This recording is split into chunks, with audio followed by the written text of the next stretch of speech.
Specific category create করবে।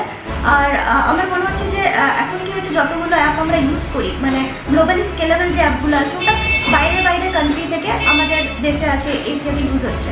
কিন্তু আমার মনে হচ্ছে এই অ্যাপটা এমন একটা অ্যাপ হবে ইন 5 to 8 ইয়ার্স, যেটা আমাদের কান্ট্রি থেকে বাকি যে গ্লোবালি যারা যারা আছে, গ্লোবালি আরও বিভিন্ন কান্ট্রিজে এই অ্যাপটা ইউজ হবে। তো স্ট্যানফোর্ডে যখন দেখলেন ওরা যে অ্যাজ আ ফিমেল অন্টারপ্রেনার আমি গ্রো করছি, তখন ওনারা নিজেই মানে ইনভাইট করলেন আমাকে। তো আমার মনে হচ্ছে স্ট্যানফোর্ডে গিয়ে আমি গ্লোবাল পার্সপেক্টিভ আরও ভালো করে জানতে পারবো, কারণ ওখানে হান্ড্রেডস অফ অন্টারপ্রেনার্সরা আসছে। আর লাইক আমার মতো মাইন্ডসেটে আরও ওখানে আমি অনেক লোক পাবো যারা বিভিন্ন কান্ট্রিজ থেকে। তো ওখান থেকে কী হবে, আমি একটা গ্লোবাল পার্সপেক্টিভ জানতে পারবো, আর কোম্পানিকে আমি আরও বিগার পিকচার পার্সপেক্টিভে অ্যাকচুয়ালি বুঝতে পারবো যে কীভাবে আমি এটাকে গ্রো করবো।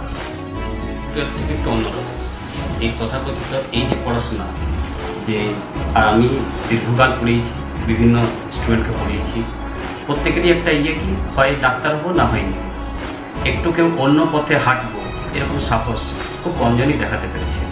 তার মধ্যে ও দেখিয়েছে, ও বারবার আমাকে বলতো স্যার আমি এই তথাকথিত এই জাতীয় পড়াশোনা করব, আমি এই জাতীয় পড়াশোনা করব। আমরা চেষ্টা করেছি সবসময় তাকে উৎসাহ দিতে, মা বাবার প্রচুর সাপোর্ট পেয়েছে, যার ফলে ও এই দিকে কিন্তু অনেকটাই ওর এই অগ্রগতি বেশিটাই ওর 99% ক্রেডিট হচ্ছে ওর। আমরা খালি সবাই মিলে ওকে একটু সাপোর্ট করে গেছি। মা বাবা সবসময় ভালোই চাইবো ওদের। এটা আমরা ভেবেছি যে না, ও যেটা করতে চাইছে ওটাতে আমরা না আটকে বরং সাপোর্ট করলেই বরং ভালো হবে, এটাই আমরা মনে করি। আর এই কথাটা মানে সবাইকেই বলতে চাই, সব মা বাবাকেই বলতে চাই যে এটা মানে ছেলে মেয়ে প্রতি সাপোর্ট করো, শুধু এটা মানে ভুলটা দেখো না, যে ভুল যেন না হয় ওটা সবসময় তোমরা দাঁড়িয়ে থাকো।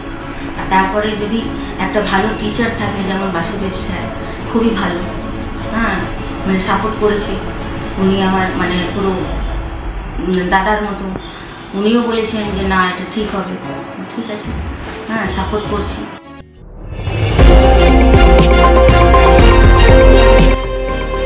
আমার বাংলা, সঙ্গে থাকুন, সঙ্গে রাখুন আমার বাংলা।